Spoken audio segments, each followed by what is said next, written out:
Hello, everyone. Thank you so much for joining me here today in my Rooted and Regulated Small Steps to Big Healing mini workshop, I guess. My name is Eliza Agudelo. I am a certified transformational life coach, holistic nutrition coach, and mentor. I help people heal their gut, calm their nervous system, and rebuild a nourishing relationship with food and themselves. Today, I'll share small practical steps you can use right away to feel steadier, more grounded, and more nourished. So, why does this matter, right? This isn't about willpower, it's about what your body needs. So, we have, excuse me, I'm a little sick, so apologies for the coughs during my workshop. If you've ever felt like you know what to do but can't stick with it, you're not alone. These patterns are usually driven by a dysregulated nervous system, not a lack of willpower. When we shift the nervous system, everything else becomes easier for us. There's something called the gut mood stress loop that happens. So, your gut and your nervous system are in constant communication. When stress is high, your digestion slows down and cravings spike up.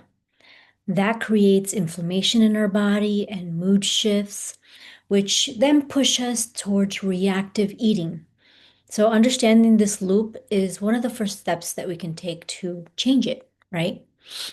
The first step in part of this change is safety. Now, when you slow down, feel seen, and create small rituals, that starts helping us with the safety. Before you change what you eat, you make space for safety. When your body feels safe, digestion, mood, and clarity follow. That's why I teach breath and presence and small rituals, not more rules on what to eat or what not to eat. These tiny practices help your nervous system relax so real change can actually stick around. One of the first things I like to go over with my new clients is a 60-second reset. Now, this is a breath work, and there are many different types of techniques and exercises for breath, right? We don't realize how important our breath is for regulation. So I like to do the 4-4-6 breath. And I recommend, obviously, for 60 seconds, 3 to 5 cycles. If you feel you need to do a little more, that's fine. So it's just 60 seconds of a reset. Okay. I'd like to go ahead and do that with you right now. We're only going to do one set, but you're welcome to continue doing the set as I speak afterwards. Excuse me. So we're going to be doing obviously an inhale for a count of 4, hold for a count of 4, and an exhale for a count of 6. Now, as you're doing the breath work, I want you to pay attention to your body. Feel where you might have some tension, whether it's your shoulders, your jaw, maybe your neck, lower back. And as you exhale, I want you to release it. Okay, just start releasing that tension that you feel all over your body. Now, just so you're aware, the breath pattern is signals safety to your nervous system. Longer exhales activate the vagus nerve and help your body move from stress into rest. So let's go ahead and do one together. And if you're sitting down, you can put your hands on your lap if that feels comfortable. You can close your eyes if you want as well. So that way it gives you less sensory so that you can feel your body more. Okay, so please go ahead and inhale for 4, 3, 2, 1. Hold it for 4, 3, 2, 1. And take that long exhale for 6, 5, 4, 3, 2, 1. Now, again, this would be a technique that I offer my clients to do 3 to 5 cycles within those 60 seconds so that you can actually fully be present and let go of anything that's overwhelming you in the moment, right? Now, I usually, there is something that I started doing called earthing or grounding, and I usually pair that with my breathing. So you can do it in your backyard. If you have a park nearby that you like, you can go there. If you have places where you can hike or trails that have grass and soil and dirt, not pavement, okay? You're gonna be barefoot and you can start with 5 minutes if you like, especially if you're in your backyard, just 5 minutes a day. Or you can start with, 30-minute walk once or twice a week. And as you do your breath work, walk barefoot, walk consciously, aware, and feeling your body. And both the breath work and the walking will allow you to regulate your system. And what the walking barefoot does on the soil is that it, besides helping you de-stress and reduce anxiety and everything else, it also helps reduce inflammation in your body. It actually has shown that because, we're made of all the same thing and electromolecular something or molecules that are electrified and all these other things that I don't remember the science for in regards to that, have been shown that helps lower inflammation in your body and even can completely remove it. Now, we don't realize that we have so much inflammation because, for the most part, a lot of us aren't generally sick, at least not a visible, not that we can feel it all of a sudden, sick, like somebody who's got an autoimmune disease or, unfortunately, things like cancer. So it's not, you don't feel it, it is invisible, but we do carry a lot of inflammation in our body based on our stress levels and our food habits. So this is something that you can start that's pretty small, maybe your morning when you wake up if you have time, or in the evening when you want to unwind, take a 5-10 minute walk with your 60-second reset breath. And that's a great opportunity to start just a small ritual for big change, right? Another micro ritual that I like to go ahead and incorporate that we can try, or that you can try, excuse me, that you can try yourself actually, is a way that helps regulate automatic by pairing a short ritual with a reliable daily cue. So what you would end up doing was you will pick one anchor moment, you choose one 60 to 90-second ritual, and set one simple cue. So you start by naming one moment you already do every day. So that could be getting coffee in the morning at your house, or if you're, I guess, doing a driving to a Starbucks or anything like that. Maybe when you wake up to brush your teeth, or you're gonna make tea, whatever it is, something that you're doing that's already a ritual that you do every morning before work or before starting your day. That's gonna be your anchor.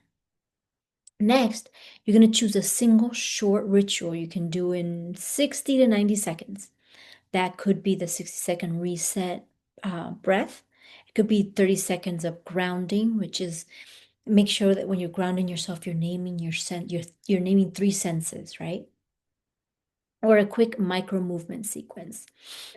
So finally, you attach a single cue to that ritual, an alarm tone, the kettle boiling, or placing a sticky note on the fridge, anything like that.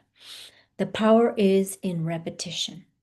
One anchor plus one ritual plus one cue makes that practice more automatic and keeps it from becoming another thing on your list that you haven't done yet, right? So we also have stress patterns and emotional eating, okay? And just so you can be aware if you're not, emotional eating is self-regulation. It isn't weakness. Okay, so when you reach for food under stress, your body is trying to soothe itself. That's not a mistake.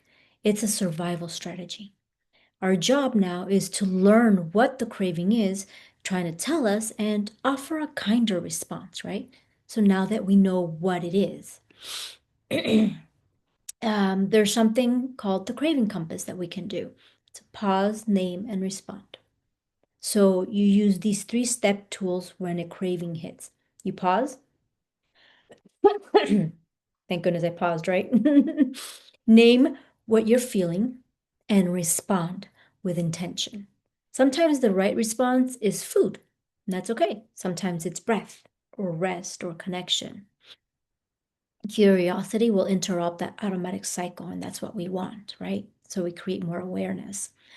Now, the way it would typically look, I'll go ahead and walk you through an example of what it will look like for you if you're having one of those craving moments, right? So imagine that it's 3 o'clock in the afternoon on a Saturday and a sudden sugar urge arrives. You're gonna pause, right? So you stop what you're doing, place your hand on your belly, okay, and take one slow breath for 10 seconds,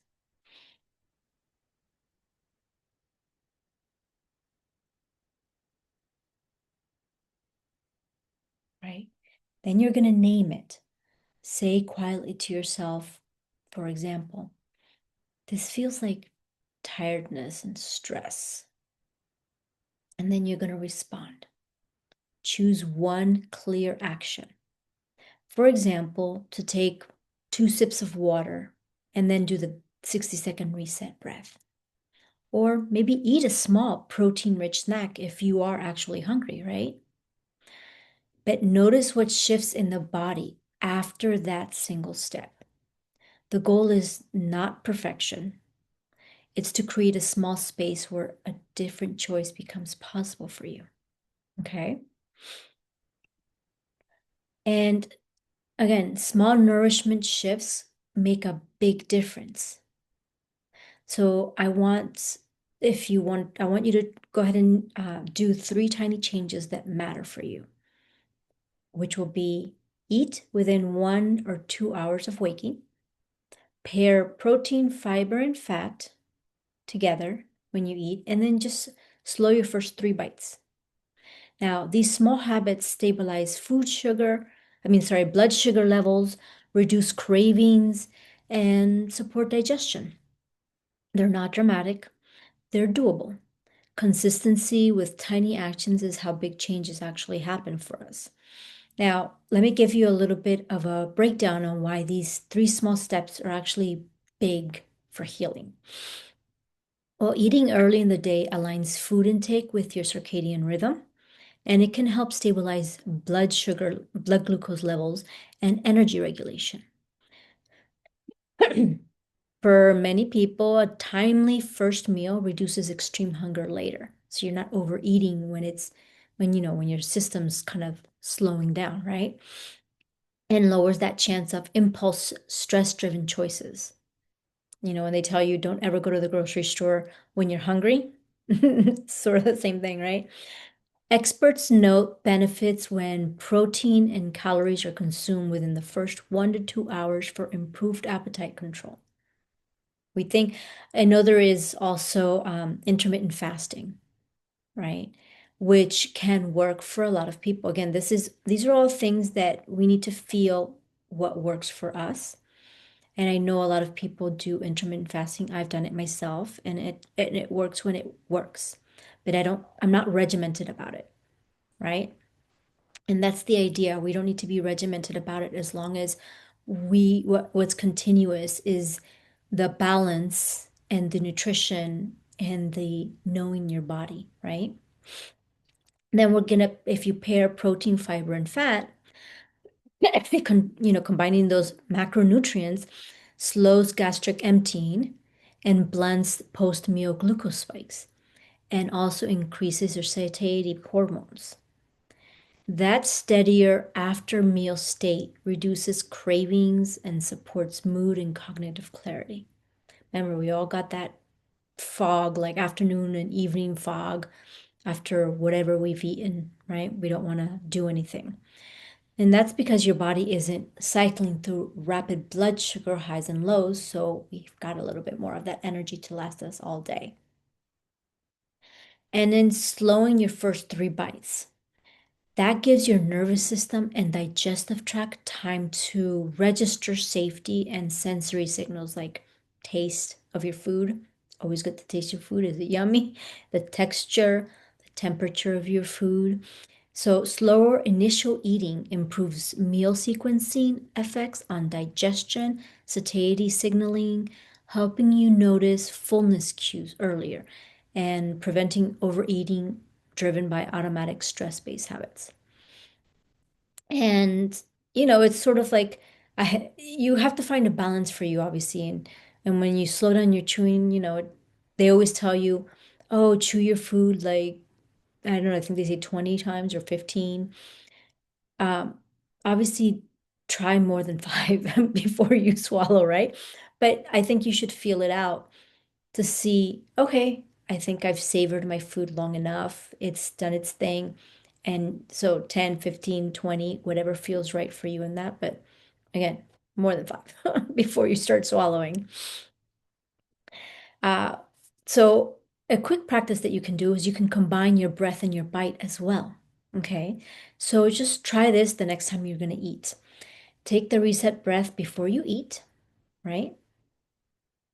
Then you slow your first three bites and notice the texture, temperature, the taste of your food. And this simple combination helps digestion and brings you back into your body. Try to, I know a lot of times people who have to work for others or, have a company that they're growing or anything else, we always feel like we don't have time to sit down and eat. But you don't think about it, but it is important because that actually helps your business, helps you be more focused, helps you make better decisions because your body is regulated. Your body's not in rush, rush, rush, rush, like let's overwork and all this stuff. You're allowing your body to sit down. It's like, hey, it's okay. Sit down, eat, enjoy your food, breathe. Those are good things. And so, why does our nervous system regulation change our eating? When we're stressed, the body prioritizes immediate safety. Okay, that's the first thing it thinks about. Digestion slows down, our blood sugar regulation becomes less steady, and urges feel urgent. That state makes quick, soothing choices, often sugary or highly palatable foods like high sugar, chips, those things like that. They make you feel like, okay.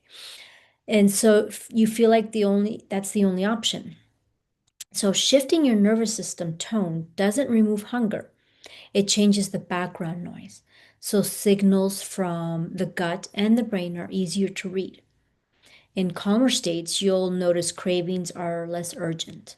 Digestion works more smoothly and you can make choices that actually support your energy instead of just giving you a spike in sugar and then drop, right?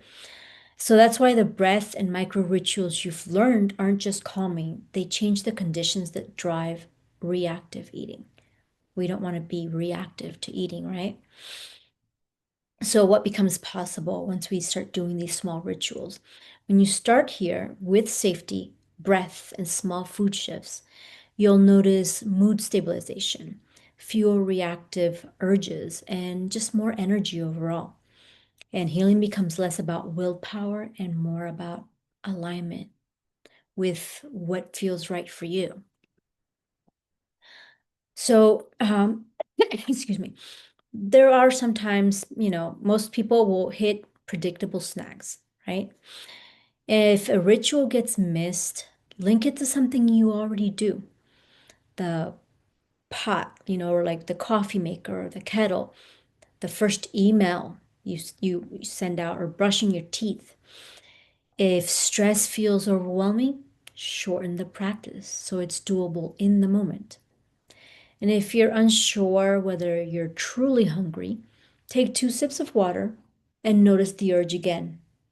When motivation fades, narrow the goal to one tiny repeatable action you can do to in and that's reliable for you.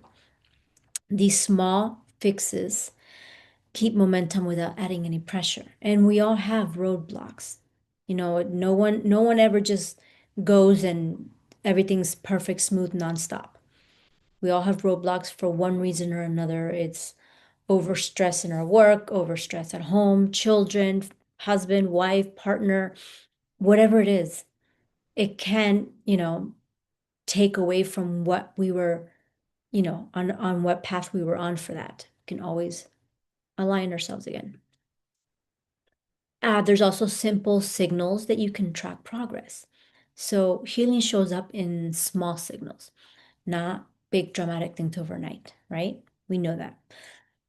You start a healthy ritual, the next day you might end up going back. So it's not an overnight thing that all of a sudden is just going to work.